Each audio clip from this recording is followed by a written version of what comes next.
Hey everyone, today we're going to learn how to do a couple different embroidery stitches. These are some things you might need. You'll need fabric. You can use regular fabric by itself or a garment, whatever you like. Your design, I did some lines for the demonstration, and an embroidery loop. Scissors, don't need both, any type of scissor will do.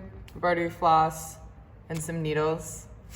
I got these at the grocery store. There's an assortment. You just need one big enough to fit this embroidery floss through. You can also use thread too if you don't have any embroidery floss, that's fine. We're gonna start with threading the needle. I already have one done right here. And we are going to put a knot at the end of it so that it gets secure under here. Then we're gonna take our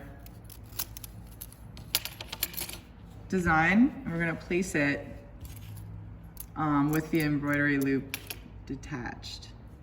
It unscrews here to tighten and loosen it to fit. You might have thick fabric, thin fabric. Kind of want a tight fit too so it doesn't move around. You can also do it without it. It just helps the process go along a lot faster. So I'm gonna make sure this line is somewhere about here and it's not too close to the edge. We're just gonna push this around it. You might need to unscrew it a little bit.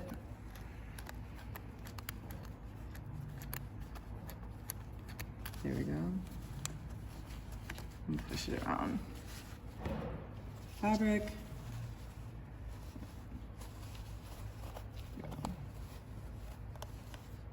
And then we're gonna tighten it.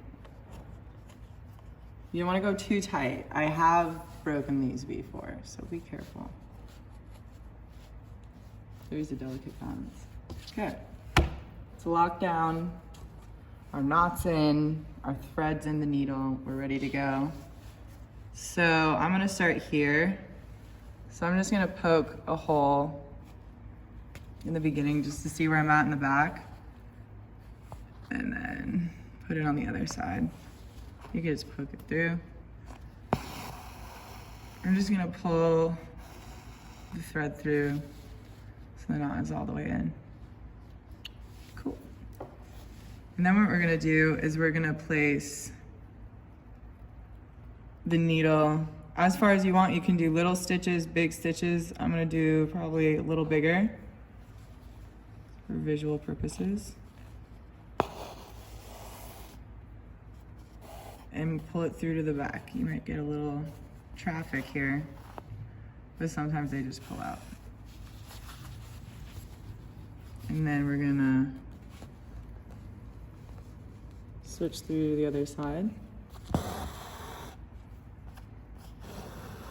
And kind of go above and below. You can do a repeating pattern, evenly spaced. Sometimes your needle might come unthreaded, so you just need to pop it back in.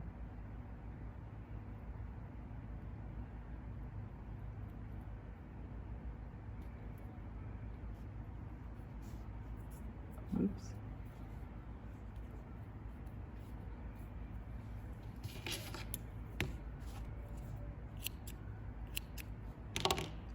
Let's try that again. Nice to get all the threads in a line. Okay.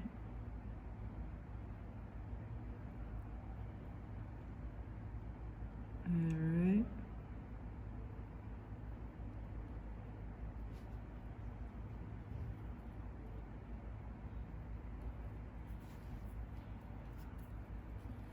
All right. Let's see here. Okay, we got it through. Sorry about that. Probably one of the harder parts of doing embroidery, threading the needle with all of those threads. All right, so you can also do an uneven stitch. I'll show you an example of that. We could do a little one here.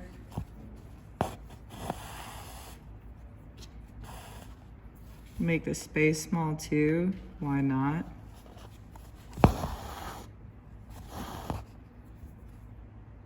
And then do a bigger one, because why not? And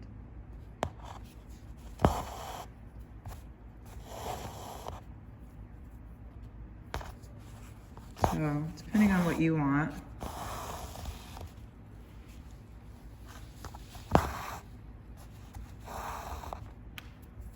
All right. So,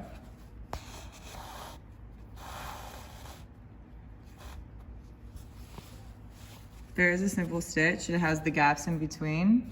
You can do them even, uneven, doesn't matter. It's up to your design choice. Let's say you don't like the gaps, so you want to get rid of it.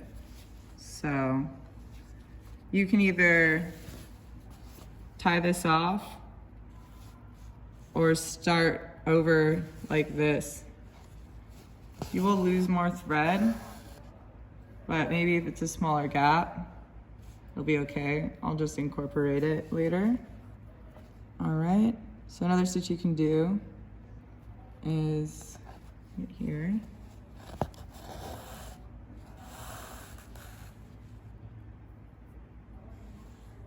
And then kind of go back halfway into it.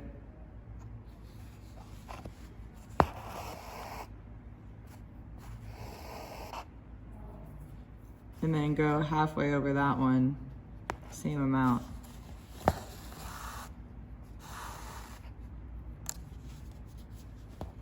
And we're gonna back and retrace our steps.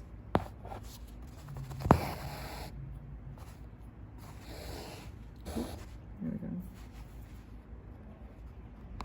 Keep going. Uh-oh.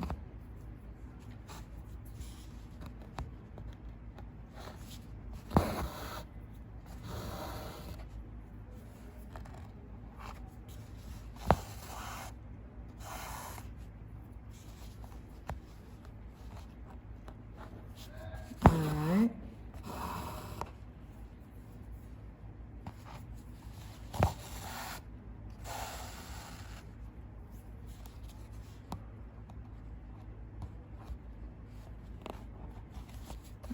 One more. Same rules apply for this stitch as well, and all the stitches. You can make them as small or as large as you want. The smaller they are, the more time it will take, but the tighter your stitch will be. The larger they are, the less time it will take. But the strings will be less supported, more fragile.